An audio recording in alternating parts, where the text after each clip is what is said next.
my name is Bolton and today I will speak about the beautiful and sublime by different people. The meaning of the beautiful and the sublime as an aesthetic lingual duo is rooted in discourses on language, nature, literature, and visual art. And before delving into the meaning of the terms together, it is important to lay out the relevant definitions of each term individually. The Oxford English Dictionary defines beautiful as first, excelling in grace of form, charm of coloring, and other qualities which delight the eye and call forth admiration. Second, affording keen pleasure to the senses generally. And third, impressing with charm the intellectual or more sense through inherent fitness or grace or exact adaptation to a purpose. And four, relating to the beautiful, aesthetic. The Oxford English Dictionary defines the adjective sublime in terms of things in nature and art as affecting the mind with the sense of overwhelming grandeur or irresistible power, calculated to inspire awe, deep reverence, or lofty emotion by reason of its beauty, vastness, and grandeur.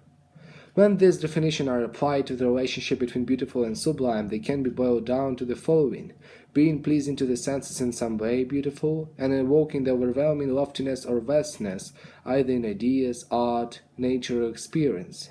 This is, of course, simplifying terms that have been so hotly debated in philosophical circles for hundreds of years. However, for the purposes of illuminating their relation to each other in the broader field of theories of media, it is necessary to compare them on a fundamental level.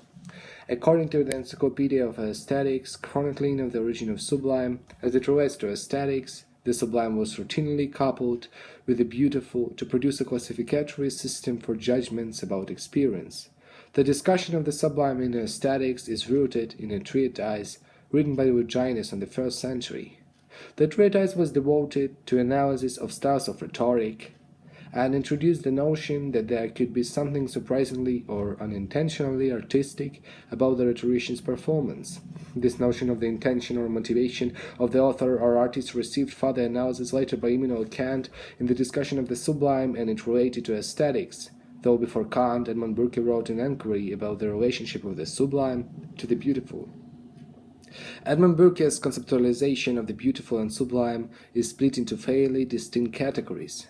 In his philosophical inquiry into the origins of our ideas of the sublime and the beautiful, Burke categorizes objects of experience by the way in which they impact the senses. Burke associates qualities of balance, smoothness, delicacy, and color with the beautiful, while he speaks of the sublime in terms such as vastness and terror. For Burke, the terms work almost in opposition to each other, and sublime is certainly not part of the beautiful in the Burkean world. Other thinkers debated Burke and the notions of these categories. After an initial similarity to Burke in 1763, Kant later argued against Burke's philosophical inquiry, highlighting the difference between the sublime and the beautiful in the critique of judgment by applying the sublime aesthetics to nature only. In doing so, he illustrated the way in which the natural sublime provided a pure instance of aesthetic judgment, because there was no artist of nature, meaning there was no intention of the artist to interpret when judging the object. The natural sublime removed the original intent of the author or artist as a factor in judging the aesthetic power or value of the object. Kant's natural sublime was determined by a subjective judgment. It was a response that treated something that was not produced by the meaningful to us as if it were meaningful. Kant claimed that the sublime aesthetic excludes a purposiveness without purpose, and that the Encyclopedia of Aesthetics came to be associated with the claim that sublime aesthetic experience contained within it a commitment of avant-gardism.